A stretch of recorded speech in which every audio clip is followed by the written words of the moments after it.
We've pulled into Huntsville, Alabama in the Volt in late January.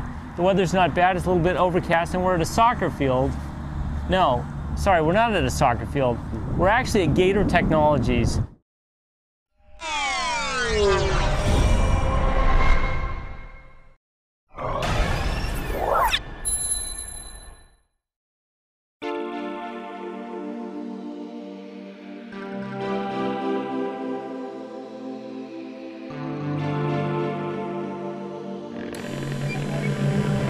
Paul, welcome to the Drive for Innovation. Tell us what we're looking at here.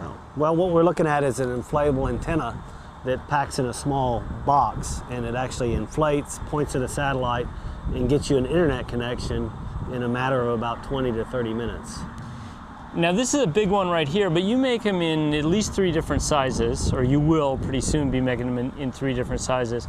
But before we get to that, what's the rationale for this type of design? I mean, we get the idea about having more portable communications, but why a big soccer ball? Why a big soccer ball? Well, the reason why is that this whole antenna is made out of a flexible fabric, and you want to be able to package something really small, and so by making it out of flexible fabric, it will collapse down into a small bag that fits in this box. So you can get this really, really big antenna, but packaged in this little bitty box. And so that's the value of the technology and the uniqueness of the technology. Now you're working on one that's going to go in a backpack, which is mind-blowing enough as it is. This, I think, shrinks down into 2 boxes? Yeah, this is in 2 cases, and it's transportable, and they're about 70 pounds apiece with the antenna and the electronics as well. In the backpack version, the whole system and terminal will fit in a backpack, so you can carry it on a plane, or you can, hike it up a mountain and do a high data rate communications link anywhere you are.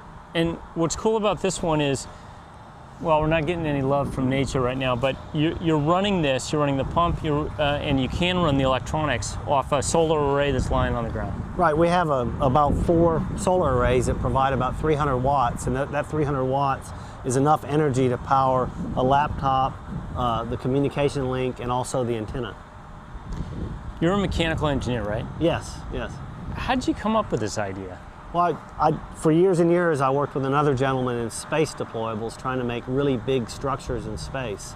And after working and developing ways of making really big, accurate systems, I was able to come up with a way of making this on the ground.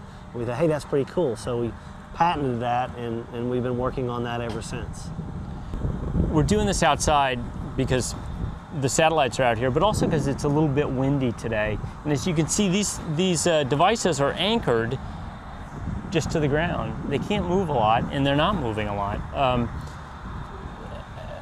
The design behind that is amazing to me.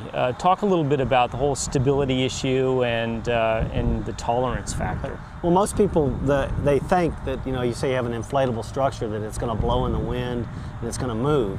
And that's in fact not true for this antenna because it's round, and so the wind sort of goes around it, and as long as you hold it down properly, it's very, very stable in the wind, and this can withstand winds up to about 70 miles an hour. 70? Yes. 70 miles an hour. Our first antenna was deployed in Hurricane Katrina in 2005, so that was this first field experience where we actually saw the value of the technology. And since then you've been in a lot of different places with working with NGOs, working with the military.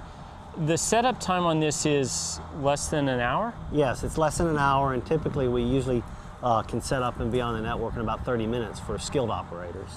What about non-military uses? How is it being adopted in other areas? Well, this antenna is being used by a number of non-government organizations in humanitarian aid relief.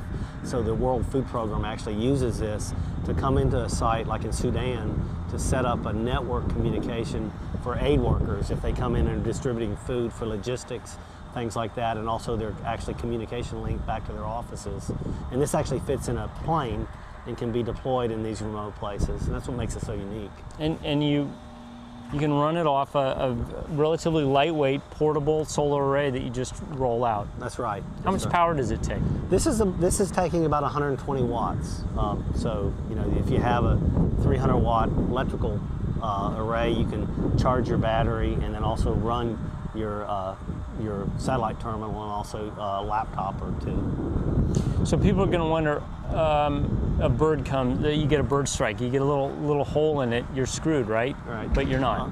No, this has a blower that runs continuously, so we can actually, if we had a bird we could throw at it, we could actually, put a hole in the antenna. It would continue to inflate it. It'll actually work with holes in it the size of bullets, ironically. And the electronics adjust, right? It feels the fact that you're losing a little bit of pressure, right. so the pump will adjust right. until you're not using it, and then you patch it like a tent or right. a sleeping Yeah, bag. we have a patch kit which consists of a piece of tape, and you can tape over it, and you're good to go.